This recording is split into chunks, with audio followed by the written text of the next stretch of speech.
tas yun diretso sa bag.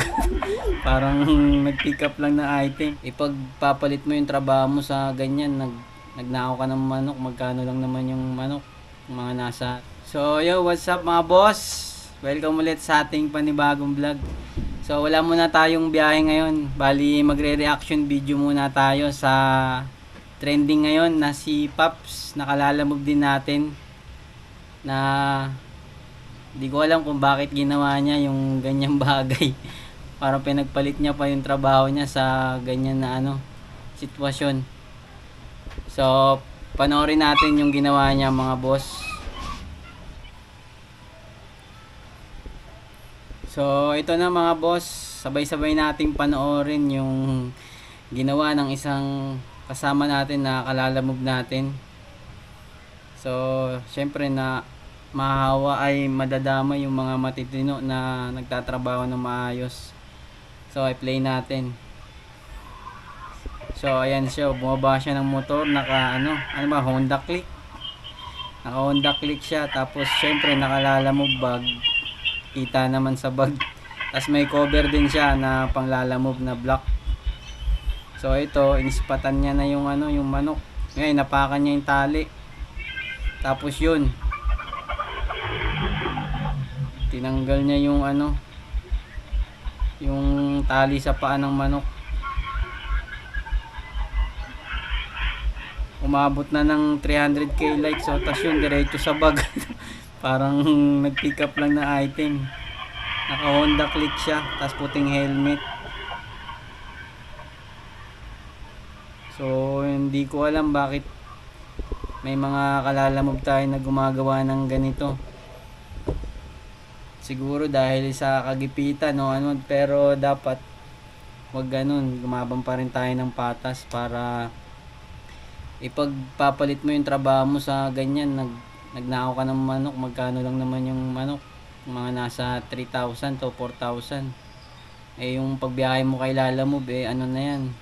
Kung gusto mong bumiyahe, pwede kang sumideline or pwede kang mag full time. Umabot na siya ng umabot na siya ng 3k likes. Tas share niya 3.9k. Magbasa tayo ng mga comment dito sa comment section. Sabi ng isa nating sa sobrang baba ng pair, kung mataas lang ang pair, di makakaisip yan ng ganyan. Rumaratrat lagi yan sa kalsada, nakikipag-unahan sa mga booking. Kawawa sa'yo lalamove, sabi ng isang nag-comment. Sabi naman ng isa, malinaw na 3k pataas yan Pops kapag nabenta mo na. May pangtinola na Pops, sabi naman ng isa nag-comment. Baka sarili niya lang manok yan, tapos ganun yung ginawa niya para pagbintangan niya yung mga rider ng lalamove. Yung script, parang in-scripted. Pero parang di naman, kasi sa galaw pa lang parang professional na si Pops Gawa-gawa lang yan, may camera man dyan mga Pops. Pinick up niya yung manok, di man lang nilagay sa karton na may butas-butas. Ras siguro yan, kaya sumibat agad, di na niya hinanap ng pansabay. Haha, nagnakaw na sa sobrang baba ng pair nilalamove. Natalo ata manok ni kuya sa sabong, kaya naghanap ng ibang isasabong. Sabay uwi na niyan si Pops, may ulam na kahit isang biyahe lang siya. Goods na pambili ng panggisa. May pangpulutan na si Pops.